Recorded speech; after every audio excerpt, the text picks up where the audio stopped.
I hope you all will be good and doing great in your lives. For today's session, we will discuss about IRL and your placements institutions.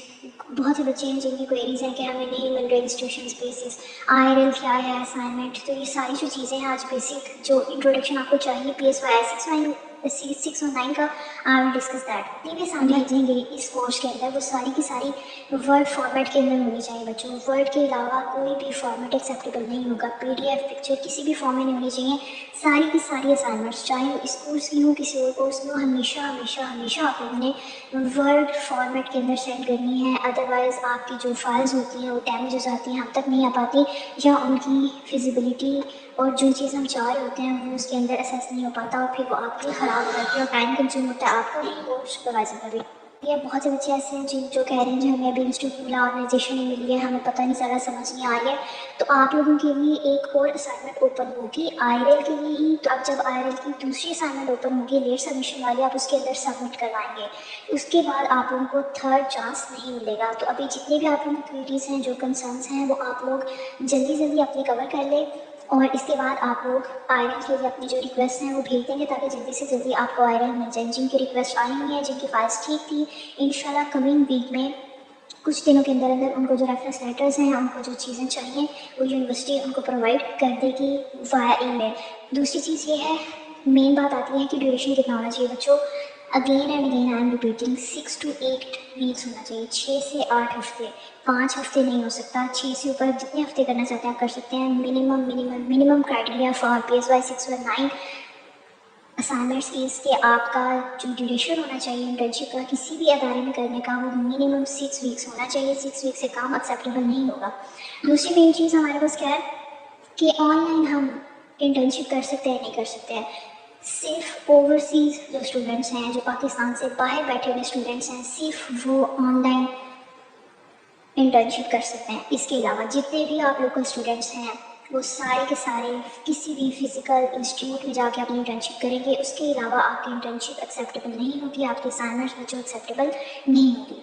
अब बात आ जाती है कि इसके अलावा अब जो हमारे पास पाकिस्तान में रहने वाले स्टूडेंट्स हैं वो कहाँ कहाँ पे इंटर्नशिप कर सकते हैं। आप बच्चों स्कूल सेक्टर में कर सकते हैं, ऑर्गेनाइजेशनल सेक्टर में कर सकते हैं, ड्रग रिहेबिलिटेशन सेंटर्स हैं वहाँ पर कर सकते हैं। अब आ जाते हैं फर्स्ट पॉइंट के ऊपर, स्कूल में प्रेफरेबली है कि आपका स्पेशल इंस्टीट्यूट होना चाहिए, स्पेशल स्कूल होना चाहिए जहाँ पर आप कर रहे हैं। इसके अलावा बहुत से स्टूडेंट्स ऐसे कहेंगे जी हमारे एरिया में इतने स्पेशल स्कूल्स नहीं हैं, तो आप अपनी ईज़ के लिए आजकल हमारे यहाँ बहुत से ऐसे स्कूल्स हैं जो कि स्पेशल नहीं होते, मेन स्ट्रीम स्कूल्स होते हैं, लेकिन बच्चों को काउंसलर की फैसिलिटीज़ प्रोवाइड कर रहे होते हैं। बहुत से ऐसे स्कूल्स हैं जहाँ पर आजकल साइकोलॉजिस्ट, करियर काउंसलर्स, ये अपॉर्चुनिटीज़ भी होती हैं स्कूल के पास, ये फैसिलिटीज़ भी होती हैं। तो आप ऐसे स्कूल्स के अंदर भी इंटर्नशिप कर सकते हैं जो कि स्पेशल तो नहीं है, लेकिन उस स्कूल के अंदर काउंसलर या क्लिनिकल साइकोलॉजिस्ट, एजुकेशनल साइकोलॉजिस्ट वो हायर करते हैं, रिक्रूट होता है, वहाँ पर वो काम कर रहा होता है स्कूल के साथ, तो आप उनके अंदर भी अपनी इंटर्नशिप कंप्लीट कर सकते हैं। ऑर्गेनाइजेशनल सेटिंग में अगर कोई काम करना चाहता है तो उसके लिए आपने किन चीज़ों को नज़र में रखना है, किन चीज़ों को फॉलो करना है बच्चों। ऑर्गेनाइजेशनल सेटिंग के अंदर आप लोगों ने ऐसी ऑर्गेनाइजेशंस को हिट करना है जिनका HR डिपार्टमेंट होता है। HR डिपार्टमेंट के अलावा कोई भी ऑर्गेनाइजेशन एक्सेप्टेबल नहीं होगी इंटर्नशिप के कोर्स के अंदर। इसके बाद ड्रग रिहेबिलिटेशन सेंटर्स हैं, वहाँ पर आप काम कर सकते हैं। आपको पता है सबको, सबने इंफॉर्मेशन गाइडलाइंस पढ़ ली होंगी कि आप लोग न्यूरोटिक केसेस ले सकते हैं, क्लाइंट्स ले सकते हैं, साइकोटिक नहीं ले सकते हैं, स्वेयर मेंटल डिसऑर्डर्स के साथ नहीं ले सकते हैं। और जहाँ पर भी आप अपने केसेस ले रहे हैं, सब स्टूडेंट्स 2 केसेस लेते हैं, एक मेल होगा, एक फीमेल केस होगा। लाइकवाइज स्कूल में अगर आप करते हैं तो एक बॉय होगा, एक गर्ल होगा आपका केस, एक बॉय होगा और एक गर्ल होगी आपकी केस। तो दोनों जेंडर्स के साथ आप लोग काम करेंगे जिस भी सेटिंग के अंदर आप लोग काम कर रहे होंगे। ठीक हो गया। इसके अलावा स्कूल सेटिंग के अंदर एक बात और मेंशन कर दूँ कि स्कूल सेटिंग में जो भी बच्चे काम करना चाह रहे हैं, फॉर एग्जांपल जो स्पेशल स्कूल नहीं है आपके इर्द गिर्द है और आप नॉर्मल मेन स्ट्रीम स्कूल में काम करना चाहते हैं, तो कोशिश करनी है कि 5th to 6th ग्रेड के जो स्टूडेंट है ना वो आप लोग ले सकते हैं। और ऐसे स्टूडेंट जिनके अंदर लर्निंग या एकेडमिक इश्यूज़ होते हैं, बिहेवियरल इश्यूज़ होते हैं, उनके साथ हम काम करते हैं।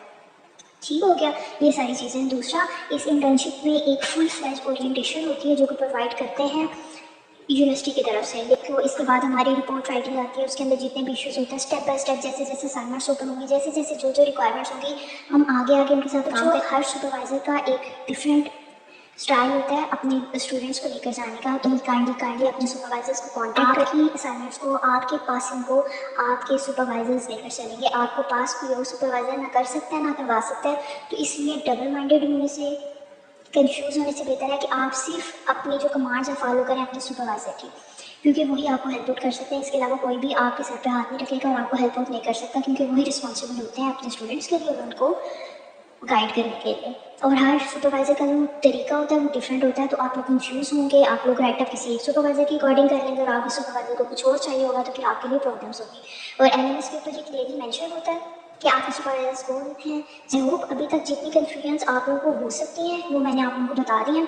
एक और मेन चीज़ आ रही है, बहुत से स्टूडेंट्स ऐसे हैं जो कि कह रहे हैं जी हमें पता नहीं चल रहा, हमें इर्द गिर्द इंस्टीट्यूट्स नहीं मिल रहे हैं और ड्रग रिहेबिलिटेशन सेंटर्स नहीं है उनके एरिया के अंदर। तो बच्चों ये आप लोगों ने खुद सर्च करना है, यूनिवर्सिटी आपको प्रोवाइड करेगी रेफरेंस लेटर जो आपको चाहिए होगा, आपके इंस्टीट्यूट को चाहिए होगा, तो आप लोगों ने उसको सर्च करना है। आपके पास 4 ऑप्शंस हैं। ड्रग रिहेबिलिटेशन सेंटर्स नहीं है, इट्स ओके, ऑर्गेनाइजेशन सर्च करें नहीं है।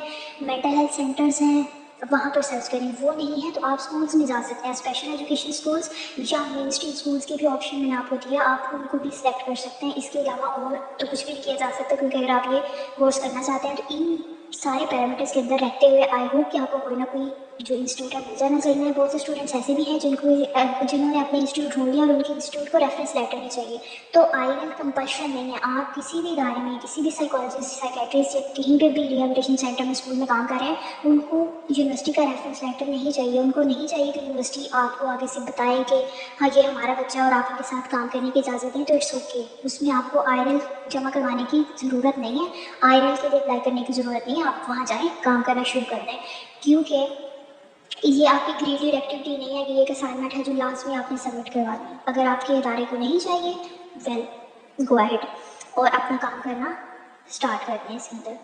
आई होप कि सारी क्वेरीज जो है वो आपकी हो गई होंगी। एज एन इंटरव्यू काम करना है और वहाँ पर आपका बेसिक फोकस क्या होगा, साइकोलॉजी, क्योंकि हम साइकोलॉजी का ना हमारा सब्जेक्ट ये है। तो उस इंस्टीट्यूट के अंदर जो इश्यूज़ आ रहे हैं आपने उनको डील करना है। ये जो राइटअप का है ये हमारा सेकेंड प्रोसेस है। अगेन स्टिल आप जानना चाहते हैं तो ऑर्गेनाइजेशन की आपने रिपोर्ट राइटिंग कैसे करनी है, किन किन चीज़ों को मद्देनजर रखना है, एलएमएस के ऊपर हैंडआउट्स मौजूद हैं। आप एक दफ़ा जाकर वहाँ से तमाम गाइडलाइंस, रूल्स एलएमएस के ऊपर अपने कोर्स IAS 619 में जाके रीड करें। University is not an organisation, university academic setting है। एकेडमिक सेटिंग के अंदर आप सिर्फ स्पेशल स्कूल्स में काम कर सकते हैं, 5th ग्रेड के स्टूडेंट्स के साथ काम कर सकते हैं, उनका काउंसलर होना चाहिए। ऑर्गेनाइजेशन मीन्स बिजनेस सेक्टर के अंदर जो ऑर्गेनाइजेशन होती है ना, वो ऑर्गेनाइजेशनल के नोट्स आपको मिल जाएंगे। रिपोर्ट राइटिंग का पूरा procedure step by step headings के साथ वहाँ पर मैंशन है। आप उसको जाकर स्टडी करेंगी तो आपको क्लियर आइडिया हो जाएगा आपको काम करना है और उनकी रिक्वायरमेंट्स क्या है। हमारी ये रिक्वायरमेंट्स नहीं है कि वो आपको देते हैं या आपको देखते हैं, बस आपने ख्याल रखना है कि न्यूरोटिक क्लाइंट्स होने चाहिए, आपके साइकोटिक क्लाइंट्स नहीं होने चाहिए सिवियर मेंटल डिसऑर्डर के साथ। तो उसके अंदर रहते हुए आप कोई भी 2 क्लाइंट्स ले सकते हैं, 1 फीमेल एंड 1 मेल, 18 years और above, up to your ease and feasibility। अगर आपके एरिया के अंदर बहुत से इंस्टीट्यूट ऐसे हैं जो कि ऐसे पेमेंट लेते हैं स्टूडेंट से, बहुत से ऐसे हैं जो कि फ्री ऑफ कॉस्ट देना प्रोवाइड करते हैं आपको, तो हमें आपकी रिपोर्ट्स चाहिए, आपके असाइनमेंट्स चाहिए, 2 क्लाइंट्स के साथ आपने काम करना है, हमें वो काम चाहिए। इसके अलावा आपकी सेटिंग में जाके करते हैं, आपकी उनके साथ डीलिंग क्या है उस ऑर्गेनाइजेशन के साथ, it is none of our business. हमें आपका काम चाहिए, हमें लर्निंग चाहिए जो आपको होगी उन केसेस को लेकर। ठीक हो गया। अगर आपको लगता है कि आप दे सकते हैं और आपका काम जल्दी हो जाएगा तो well and good for you. अगर आपको लगता है कि नहीं ऐसा नहीं करना चाहिए और आपको कोई ऐसा इंस्टीट्यूट मिल जाएगा जहाँ पर आपकी लर्निंग अच्छी हो जाएगी और आपको केसेस ईजीली मिल जाएंगे और फ्री ऑफ कॉस्ट आपको दे रहे हैं, तो आप उस साइड पर चले जाएँ। ये आपके अकॉर्डिंग है कि आपके एरिया कैसा है और कैसे आप काम करना चाहते हैं। आपकी ऑर्गेनाइजेशन जहाँ पर आप काम करें उसके साथ डीलिंग क्या है, वो आप फ्री हैंड है, उसके अंदर आप जिस भी तरह से काम करना चाहते हैं आप कर सकते हैं। ठीक है। और ऑर्गेनाइजेशन वर्ड यूज़ नहीं करना अगर आप हॉस्पिटल सेटिंग में काम कर रहे हैं, क्योंकि अभी मैंने पहले एक्सप्लेनेशन दिया है, organisation is a different setting, hospital is a different setting.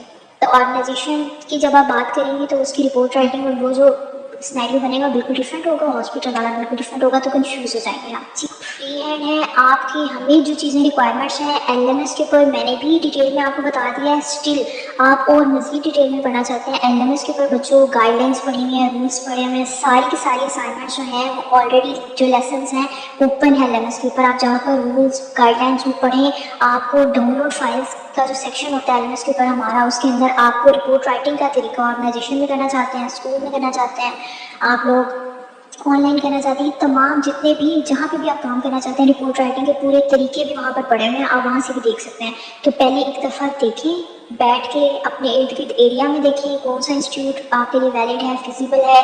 Report writing को देखें, आपका माइंडसेट किस चीज़ के साथ मैच करता है, कहाँ पर आप लर्निंग करना चाहते हैं, कहाँ पर ज़्यादा आपकी होगी, उसके अकॉर्डिंग चीज़ें लेकर चलें अभी से खुद को क्लियर करके, ताकि आगे आपको फिर मसला नहीं होगा कि अब आपने आधी रिपोर्ट लिखी, आपका दिल नहीं कर रहा, आपका इंटरेस्ट नहीं बन रहा, आप जो है वो इंस्टीट्यूट जहाँ पर आप काम कर रहे हैं उन्होंने आपको तंग करना शुरू कर दिया। आपको पता होना चाहिए पहले कि आपने एट द एंड दो चीज़ें आपको इंस्टीट्यूट से चाहिए होती हैं। रिपोर्ट राइटिंग, वहाँ जो आप काम कर रहे होते हैं, जो केसेस लेंगे वो तो करेंगे ही करेंगे। एवेल्यूएशन फॉर्म होना बहुत ज़रूरी है एट द एंड। 6 से 8 वीक की जब आप इंटर्नशिप कर लेते हैं उसके बाद हमें रिक्वायर्ड होता है जिस इंस्टीट्यूशन के साथ आप काम कर रहे होंगे, एवेल्यूएशन फॉर्म और आईसीसी सर्टिफिकेट जो आपको होता है वो चाहिए। सर्टिफिकेट और एवेल्यूएशन फॉर्म आपको इंस्टीट्यूशन देता है, ये पहले आप उनसे बात करें, क्लियर करें, वो तो ये दोनों चीज़ें प्रोवाइड करेंगे आपकी यूनिवर्सिटी को, तो ठीक है आप जाएँ उनके साथ काम करें। एवेल्यूएशन फॉर्म, आईसीसी कैसा होना चाहिए क्या नहीं, ये भी तमाम डिटेल्स आपकी डोनर फाइल्स के अंदर पड़ी हुई है, वहाँ पर जाकर आप देखिए, एक दफ़ा क्लियर कट हो जाएगा, आपको कोई मसला नहीं होगा। वरना बहुत से स्टूडेंट्स ऐसे भी होते हैं जो 6 से 8 वीक तक काम कर लेते हैं उस इंस्टीट्यूट के साथ, एट द एंड वो कह देते हैं जी हम तो आपको एवेल्यूएशन फॉर्म नहीं देंगे, आपने पहले हमें बताया है, हम आपको आईसीसी नहीं देंगे, सर्टिफिकेट नहीं देंगे।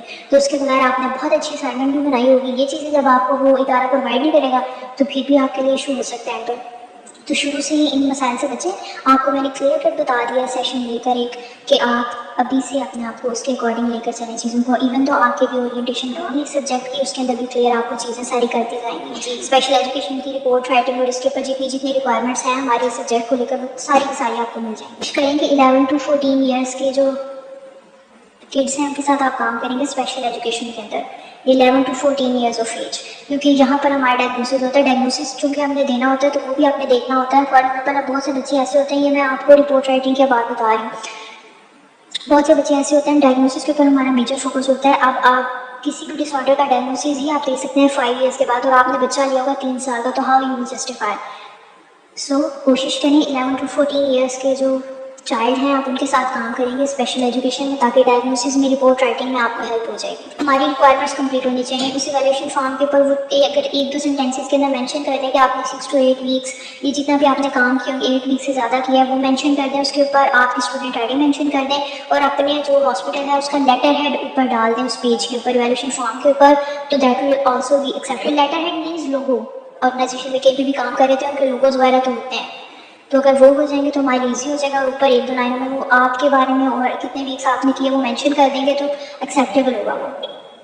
फॉर एग्जाम्पल अब मैं आपको कहती हूँ कि आपको 2 हफ्ते इसी चीज़ में लग जाते हैं, और एट टाइम 2 हफ्ते के बाद वो कहते हैं, तो बाकी जो सारे स्टूडेंट्स हैं वो तो 2 वीक्स तक अपने असाइनमेंट को कंप्लीट करने तक पहुँचे हुए होंगे, तो आप फिर अपना टाइम पीरियड 6 to 8 वीक्स का कैसे कंप्लीट करेंगे। कोशिश करें ऐसे इंस्टीट्यूट्स में जहाँ पर आपको ये मसाइल नहीं होते, जहाँ पर आपको ये कन्फ्यूजन नहीं होती कि 2-3 वीक आप उनके जैसे वो कहते हैं वैसे करते भी हैं, लेकिन एट द एंड आपको वहाँ से नो मिल जाती है, तो फिर पॉइंट 0 पे आप आ जाएंगे और 3 हफ्ते पीछे भी हो जाएंगे आप।